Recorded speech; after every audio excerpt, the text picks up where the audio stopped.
Sebelum kita dengar firman Tuhan, kita berdoa. Bapak, kami mengucap syukur atas segala kebaikan Tuhan dalam hidup kami. Sungguh karena kemurahan Tuhan kami ada, karena anugerah Tuhan kami ada sampai dengan hari ini. Tuhan, kami membawa pujian penyembahan kami di hadapan Tuhan. Kiranya Tuhan menerima menjadi sebuah persembahan yang menyenangkan hati Tuhan. Beri kesempatan buat kami untuk kami bisa memuaskan hati-Mu ya Tuhan Yesus. Bapak, sebentar kami rindu mendengar firman Tuhan. Berbicaralah bagi setiap kami.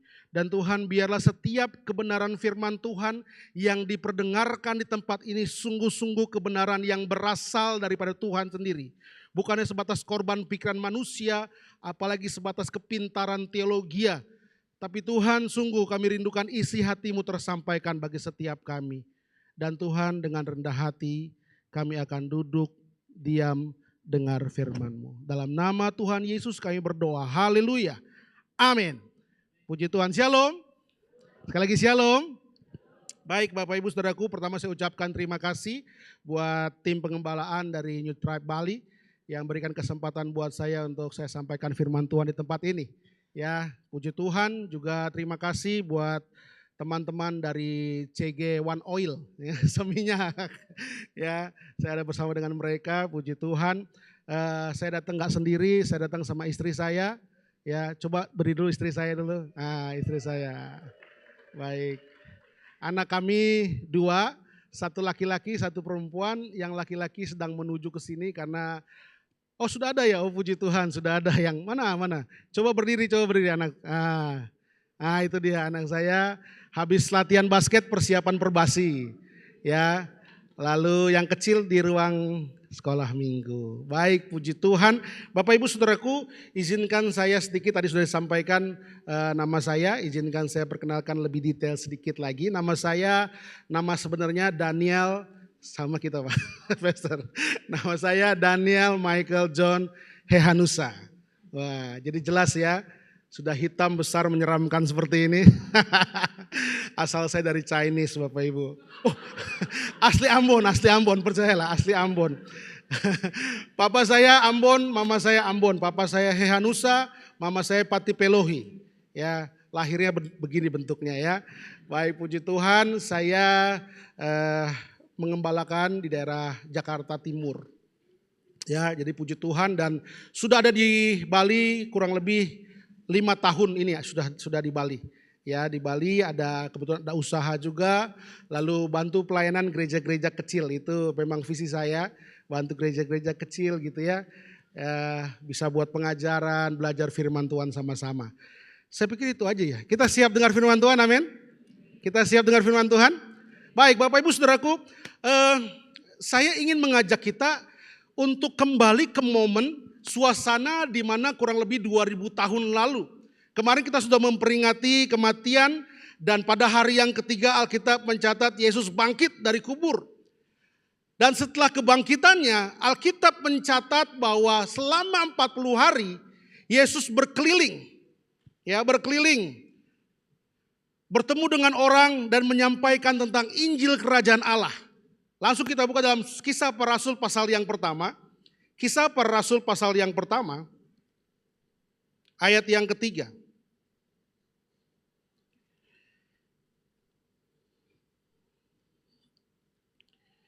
Kisah Para Rasul pasal yang pertama, ayat yang ketiga. Perhatikan baik-baik. Sudah ada rasa depan? Oke, baik. Saya akan bacakan buat kita semua. Demikian firman Tuhan, ayat yang ketiga. Kepada mereka ia menunjukkan dirinya setelah penderitaannya selesai. Dan dengan banyak tanda ia membuktikan bahwa ia hidup.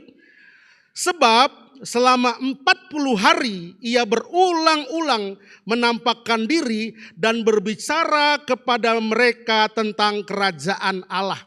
Bapak Ibu Saudaraku, saya katakan tadi saya membawa Bapak Ibu kepada momen suasana waktu itu. Ketika kebangkitan Tuhan Yesus, lalu Tuhan Yesus menampakkan diri ke banyak orang. Siapapun yang dia temui, dia katakan tentang Injil Kerajaan Allah. Dan Alkitab mencatat selama 40 hari loh, bayangkan, berulang-ulang. Selama 40 hari berulang-ulang menyampaikan Injil Kerajaan Allah. Sehingga saya harus garis bawahi kata berulang-ulang. Artinya Bapak Ibu, kenapa? Sesuatu yang diulang-ulang biasanya penting. Setuju Bapak Ibu? Sesuatu yang diulang-ulang biasanya penting. Ketika orang tua mau meninggalkan anaknya, papa mama pergi dulu ya. Tapi jangan lupa kunci pintu. Nanti turun lagi ke bawah, papa jalan ya. Jangan lupa kunci pintu ya, jangan lupa ya. Gitu. Artinya kunci pintu itu penting gitu. Sehingga ketika Tuhan Yesus menampakkan diri ke banyak orang dan secara berulang-ulang dia sampaikan tentang Injil Kerajaan Allah, saya mengambil sebuah kesimpulan. Tolong perhatikan baik-baik, garis bawahi tentang Injil Kerajaan Allah. Ternyata ada hal yang sangat penting untuk kita ingat. Kenapa perlu diulang-ulang? Saya khawatir bahwa kenapa Tuhan harus mengulang ini? Kenapa? Disampaikan Injil Kerajaan Allah, ketemu lagi besok Injil Kerajaan Allah, ketemu besok lusa Injil Kerajaan Allah. Kenapa? Saya khawatir Bapak Ibu, banyak orang yang hari ini tidak lagi berfokus kepada Kerajaan Allah. Saya khawatir banyak orang hari ini yang dikatakan sebagai orang percaya kepada Tuhan Yesus, lebih cenderung membangun kerajaannya sendiri. Saya khawatir banyak orang yang berkata mengasihi Tuhan, tapi tanpa disadari sedang membangun kerajaannya sendiri. Sedang terfokus bagaimana membangun sebuah kerajaan bagi dirinya. Sedang terfokus bagaimana membangun kerajaan bagi dunia ini. Tapi tidak lagi fokus tentang kerajaan Allah. Kesempatan pagi hari ini Bapak Ibu, hal yang sama yang saya mau katakan. Seperti Tuhan Yesus saya katakan begini. Saya ingatkan buat kita semua. Pak, Bu, Injil Kerajaan Allah itu penting. Jangan dilupakan. Kerajaan Allah. Fokus hidup harus kepada kerajaan Allah. Tidak terpaling dengan apapun. Nah tentu saya tidak panjang di sini.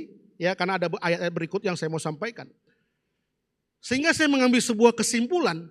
Kenapa ya Tuhan Yesus menganggap Injil Kerajaan Allah ini menjadi penting? Sehingga disampaikan secara berulang. Kenapa ya? Ternyata begini, ada kisah sebelumnya. Bapak Ibu tahu kisah ketika Tuhan Yesus berpuasa 40 hari. 40 malam untuk mempersiapkan penyalipan. Wah, dia berpuasa. Sedemikian rupa dia berpuasa, bahkan Alkitab mencatat setelah berpuasa wajahnya penuh dengan kemuliaan Allah. Bahkan jubah yang dipakai berkilauan karena kemuliaan Allah yang luar biasa turun ke atas Yesus berpuasa. Tapi tidak berhenti di situ. Dalam keadaannya berpuasa, Alkitab berkata Yesus dibawa oleh Roh Allah ke padang gurun. Untuk dia apa? Dicobai. Nah kita tahu ada 3 pencobaan di situ. Yang pertama merubah batu menjadi roti. Rubah batu ini jadi roti. Yesus berkata manusia bukan hidup dari roti saja, tapi hidup dari setiap firman Tuhan. Oke. Lalu yang kedua, jatuhkan dirimu dari bumbungan bait Allah. Lalu Tuhan berkata, jangan mencobai Tuhan Allahmu. Nah yang ketiga yang saya mau sampaikan. Kita buka ayatnya. Dalam Lukas, Injil Lukas. Ya ini dia. Ini pencobaan yang ketiga dikatakan begini. Kemudian ia membawa Yesus ke suatu tempat yang tinggi. Dan dalam sekejap mata ia memperlihatkan kepadanya semua kerajaan dunia. Pak, Bu, saya mau katakan begini. Ini pencobaan yang diberikan kepada Yesus. Dan Bapak Ibu tahu nggak siapa yang berhadapan dengan Yesus waktu itu? Siapa? Saya mau tegaskan langsung, Lucifer. Nah saya sedikit kasih pemahaman buat kita semua tentang siapa itu Lucifer. Bapak Ibu berkata, banyak orang berkata ya Lucifer itu malaikat yang dibuang. Tunggu dulu. Saya kurang setuju kalau mengatakan Lucifer itu malaikat. Tunggu dulu. Dia bukan sebatas malaikat. Kenapa saya katakan bukan sebatas malaikat? Karena Bapak Ibu boleh cek di Alkitab. Semua malaikat, bahkan sepertiga malaikat yang dibuang ke bumi, semua tunduk dalam hadapan hadirat Tuhan. Semua tunduk. Tapi kok ada satu sosok yang gak tunduk ya? Bahkan dalam kemuliaan Allah loh. Dalam kemuliaan Allah yang jubahnya penuh dengan kemuliaan, bisa bertatapan muka dengan begini, sujud sembah aku. Wah, ini siapa? Lucifer. Apa malaikat berani begini? Tentu tidak. Lalu siapa malaikat? Siapa itu Lucifer? Kita pahami Bapak Ibu. Kalau kita buka Alkitab ya, mungkin ada ayat-ayat yang tidak tercatat bisa ditampilkan, dibantu ya Pastor Daniel. Oh nggak bisa ya, oke saya bacakan. Oke sorry. Saya terlintas dikit supaya kita mengerti firman Tuhan. Oke, yang buka Alkitab, yang bawa Alkitab bisa dibuka. Saya ingin sampaikan sedikit tentang Yesaya 14 ayat 12. Yesaya 14 ayat 12. Kita belajar sedikit ya Bapak Ibu. Siapa itu Lucifer? Supaya kita jangan anggap remeh loh. Karena apa? Yesus saja penuh kemuliaan, dia bisa berhadapan muka begini, sujud sembah aku. Siapa kita coba? Ya, oke. Yesaya 14 ayat 12. Demikian firman Tuhan, saya bacakan tentang Lucifer. Wah, engkau sudah jatuh dari langit, hai bintang timur putra fajar. Bayangkan, Lucifer itu bintang timur putra fajar. Engkau sudah dipecahkan dan jatuh ke bumi, hai yang mengalahkan bangsa-bangsa. Engkau yang tadinya berkata dalam hatimu, aku hendak naik ke langit, aku hendak mendirikan tahtaku mengatasi bintang-bintang Allah, dan aku hendak duduk di atas bukit pertemuan jauh di sebelah utara. Aku hendak naik mengatasi ketinggian awan-awan, hendak menyamai yang maha tinggi. Perhatikan baik-baik, menyamai yang maha tinggi. Ini peranan Lucifer. Pak, Bu, tetapi yang saya mau tegaskan adalah dikatakan begini, hai bintang timur putra fajar. Jadi Lucifer punya julukan bintang timur. Nah kita lihat yang kedua, ayat yang kedua. Kita lihat dalam Wahyu, kitab Wahyu. Kitab Wahyu pasal yang Kitab Wahyu pasal yang ke-22 ayat 16. Nanti saya kembali pada pembahasan tapi ini berkaitan Bapak Ibu. Wahyu pasal 22 ayat 16 saya akan bacakan. Aku Yesus telah mengutus malaikatku untuk memberi kesaksian tentang semuanya ini kepadamu bagi jemaat-jemaat. Aku adalah Tunas, yaitu keturunan Daud dan apa? Bintang timur yang gilang gemilang. Pak, Bu, paham gak kita? Lucifer bintang timur putra fajar. Yesus bintang timur yang gilang gemilang. Loh, kok bintang timur? Bintang timur. Loh, kok? Pak, pahami dengan benar. Supaya kita nggak sembarangan menjalani hidup. Karena yang kita hadapi bukan yang biasa-biasa, Pak. Gelarnya bintang timur, yang putra fajar. Sementara Yesus bintang timur, gilang gemilang. Kalau dikasih jabatan, kok jabatannya sama ya? Apa ini? Tentu ini kita perlu gali. Tidak bisa waktu dengan waktu yang singkat. Tetapi Bapak Ibu saya mau katakan begini. Ayo kita lihat ini. Ada sosok yang berani mengatakan sujud sembah aku. Nah sosok ini yang mencoba membawa Yesus untuk mengalihkan yang tadinya Yesus fokus kepada membangun kerajaan Allah. Lalu ditawarkan. Diperlihatkan seluruh kerajaan dunia. Lalu katakan sujud sembah aku kasih kerajaan dunia bagimu. Lucifer menawarkan kerajaan dunia. Sementara Yesus menyampaikan kerajaan Allah. Tentu ini dua hal yang bertentangan Bapak Ibu. Tentu ini dua hal yang sangat bertentangan. Dan setelah pencobaan, tadi kita kembali Lukas pasal 4 ayat 5. Saya ada baca satu ayat lagi. Lukas pasal 4 ayat 5 tadi kembali. Saya buka ayat agak banyak di awal, nanti setelahnya saya jelaskan. Injil Lukas tadi ya, Lukas pasal 4 ayat yang kelima. Oke, kita lengkap di ayat yang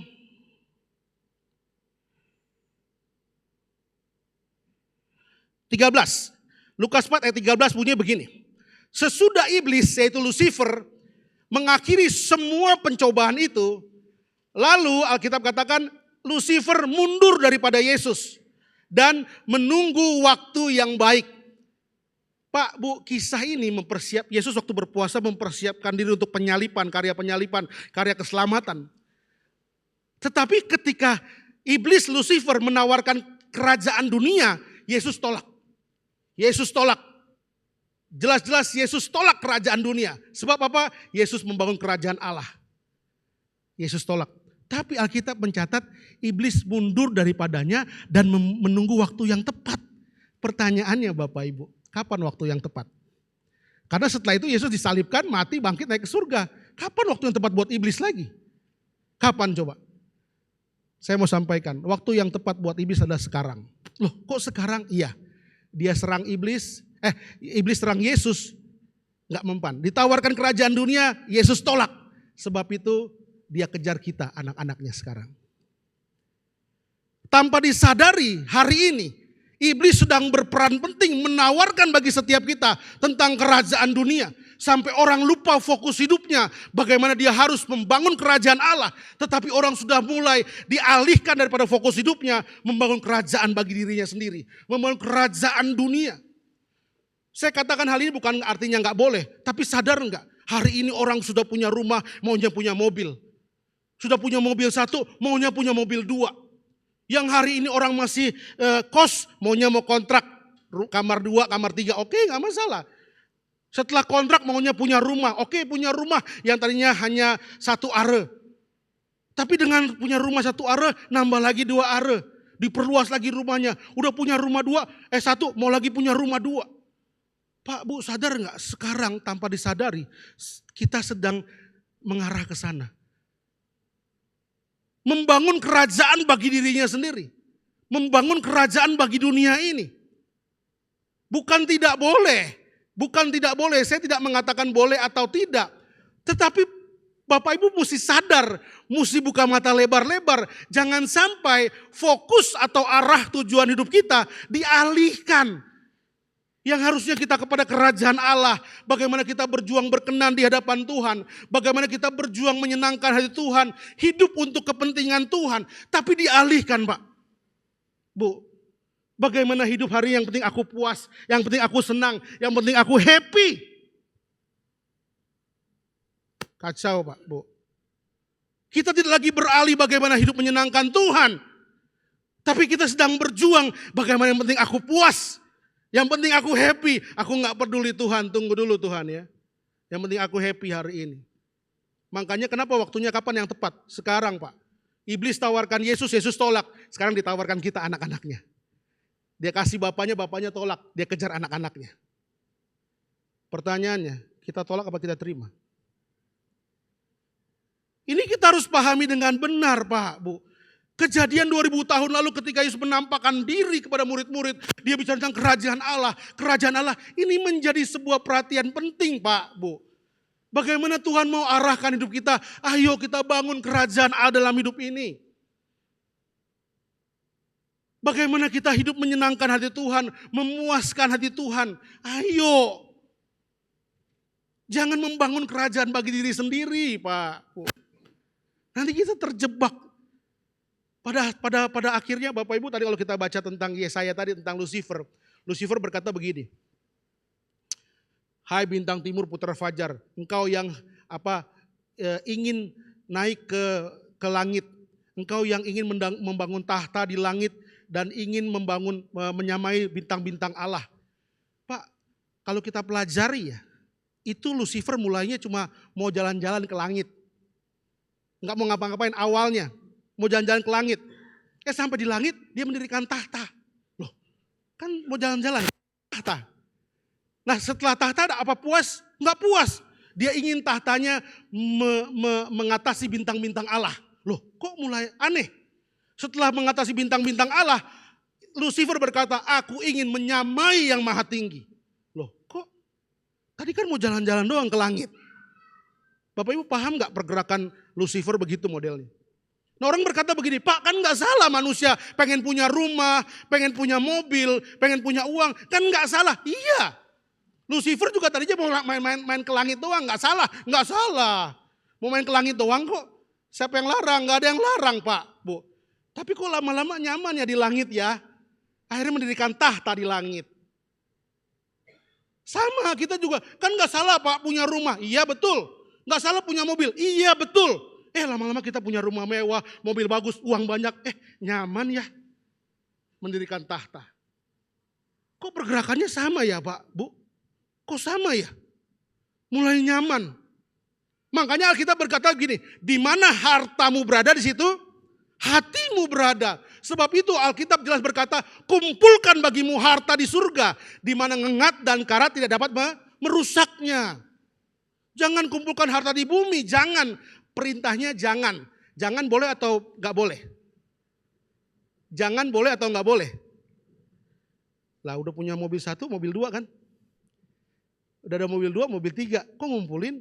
Perintahnya jangan kumpulkan. Kok ngumpulin? Lah. Ibu bilang ke suaminya, Pak, aku nggak punya loh baju merah. Begitu buka lemari, merah semua. Merah semua isinya. Bener Pak, nggak punya baju merah, bukan merah semua. Pak, aku nggak punya tas Pak. Ibu lemari tas itu tas semua sampai bawah. Pak, bukan nggak boleh. Ya kalau ada uang boleh-boleh aja sih, boleh-boleh aja, nggak masalah. Tapi hati jangan terpikat Pak, Bu. Hati jangan terpikat. Hati jangan ke sana.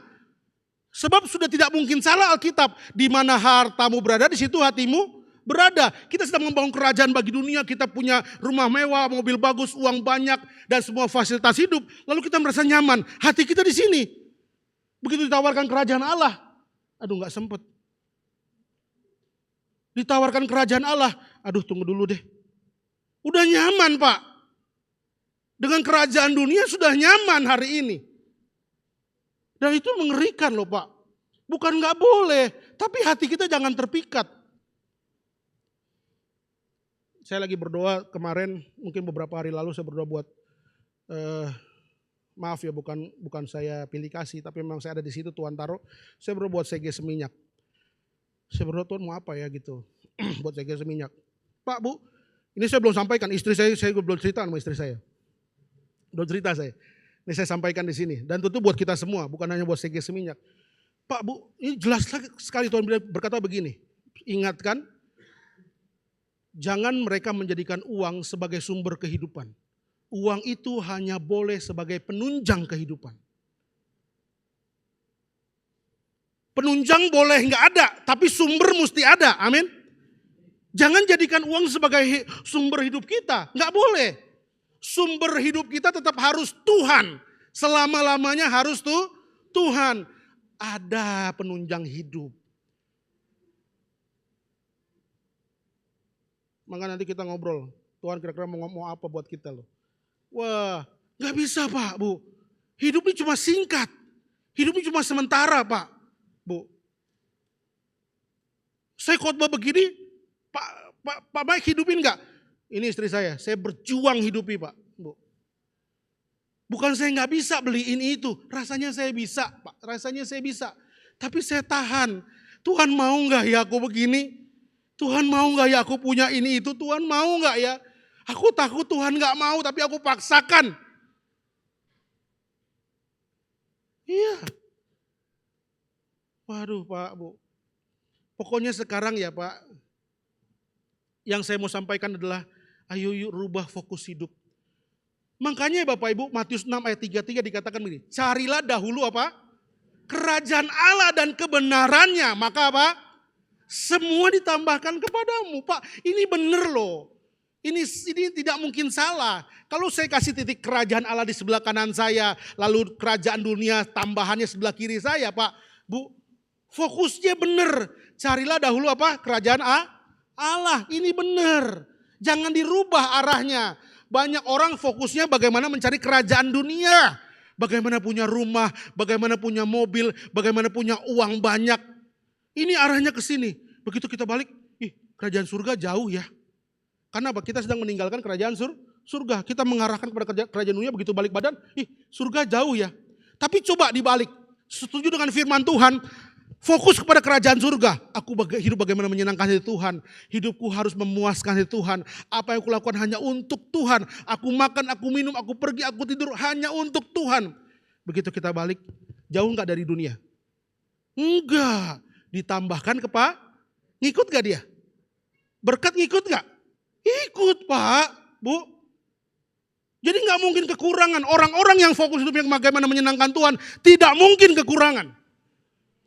Tuhan tahu bagaimana memberkati kita. Tuhan tahu bagaimana memelihara hidup kita. Gak mungkin kekurangan Pak, Bu. Gak mungkin gak diberkati. Dalam Bible study di CG Seminyak, saya kupas tentang apa itu berkat. Sedikit saya sampaikan Bapak Ibu. Pak, Bu, saya kasih gambar, saya punya waktu mungkin masih berapa? Udah habis ya? Oke, sedikit lagi deh, sedikit lagi. Saya sampaikan tentang berkat, Pak, Bu. Saya khawatir banyak orang Kristen gak mengerti apa itu berkat. Saya jelaskan sedikit, Pak, Bu. Kalau hari ini kita punya rumah, kita punya mobil, kita punya uang yang kita punya. Saya mau katakan, lalu orang berkata begini, terima kasih buat berkatmu. Tunggu, itu belum berkat. Jadi jangan terburu-buru bilang, terima kasih buat berkatmu. Tunggu. Saya dikasih air mineral, Pak, Bu. Waktu saya terima ini, banyak orang berkata, terima kasih buat berkatmu Tuhan. Enggak. Ini belum berkat. Ini belum berkat. Ini baru sebatas pemberian. Ya, perhatikan baik-baik. Ini belum berkat. Ini baru sebatas pemberian.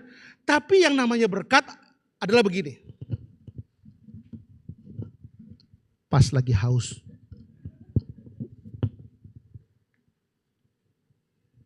Contoh Bapak Ibu, kalau seandainya saya dikasih, orang berkata terima kasih buat berkatmu. Saya katakan ini belum berkat, ini baru sebatas pemberian. Kenapa? Karena begini, kalau saya gini, terus ada orang lewat, kita sembur mukanya, berkat apa kutuk? Kutuk. Tapi yang namanya berkat waktu kita dikasih, berkat apa kutuk? Berkat. Sehingga saya mau katakan, berkat itu adalah bagaimana cara kita mengelola pemberian. Kita punya uang hari ini belum berkat, baru sebatas pemberian. Bagaimana kita mengelola uang itu menentukan berkat atau kutuk. Jadi kalau ada orang berkata begini, ayo kita main judi yuk, gue baru berkat nih, gak cocok. Loh, setuju gak? Gak cocok. Tuhan bangun pagi begini. Tuhan terima kasih buat nafas hidup yang Tuhan beri. Ma rokok mana ma? Cocok gak berkat itu? Gak cocok. Berkat itu bagaimana cara kita mengelola pemberian. Amin. Punya uang gak salah Pak, Bu. Itu baru sebatas pemberian. Kelolanya dengan benar. Nafas yang Tuhan kasih, ini baru pemberian Pak, Bu. Kelolanya mesti benar.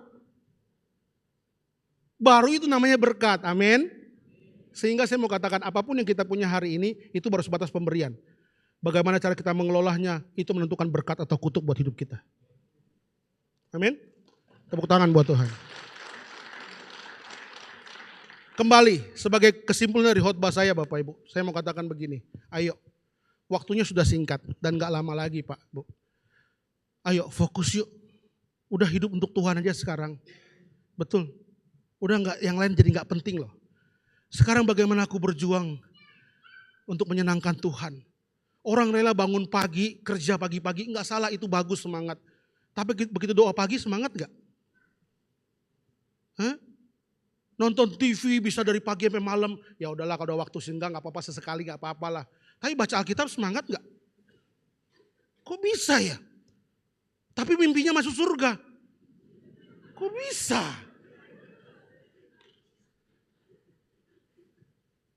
Makanya saya tegas katakan orang-orang yang malas berdoa, malas baca Alkitab, mimpi masuk surga aja nggak boleh. Enak aja, mimpi aja nggak boleh. Kok bisa mimpi masuk surga? Baca Alkitab mesti rajin, berdoa mesti rajin. Oh saya dengan berbangga saya katakan istri saya setiap anak-anak pagi-pagi ngumpul. Malam mau tidur berdoa. Pagi-pagi baca Alkitab. Istri saya sudah kitab Wahyu sekarang. Udah mau selesai dia. Wah. Anak saya sudah di mana sayang? Di mana kamu sama mana? Udah pokoknya dia mau selesai kejadian. Perjanjian lama udah mau selesai dia. Anak saya. Gak bisa Pak, mesti baca Alkitab. Rajin berdoa. Fokusnya kepada kerajaan surga Pak. Udah, yang lain gak penting. Tapi saya mau sampaikan. Ketika kita fokus pada kerajaan surga, apa saya kekurangan? Tidak, berkat Tuhan mengikuti. Sebab itu Bapak Ibu, ayo fokus pada kerajaan surga. Boleh gak bilang kanan kirinya, fokus pada kerajaan surga. Amin. Sebelahnya bilang, kamu juga jangan ngomong doang, bilang. Cuma ngajak doang. Amin. Ayo, hidup untuk kepentingan Tuhan. Amin buat firman Tuhan. Bapak Ibu, saya berdoa buat firman Tuhan. Bapak, kebenaran-Mu telah tersampaikan bagi setiap kami. Terima kasih Tuhan buat firman ini, buat kebenaran-Mu. Kami percaya bahwa kebenaran ini tidak akan lewat begitu saja. Tidak akan terbuang sia-sia. Tapi biarlah kebenaran ini Tuhan mengerjakan sesuatu dalam hidup kami. Membawa kami kepada kesempurnaan di hadapan Tuhan. Segala kemuliaan, hormat, pengagungan hanya bagi Tuhan. Raja di atas segala raja. Kami sudah berdoa ucap syukur kepadamu. Mari setiap kita yang cinta Tuhan kita mau katakan, amin.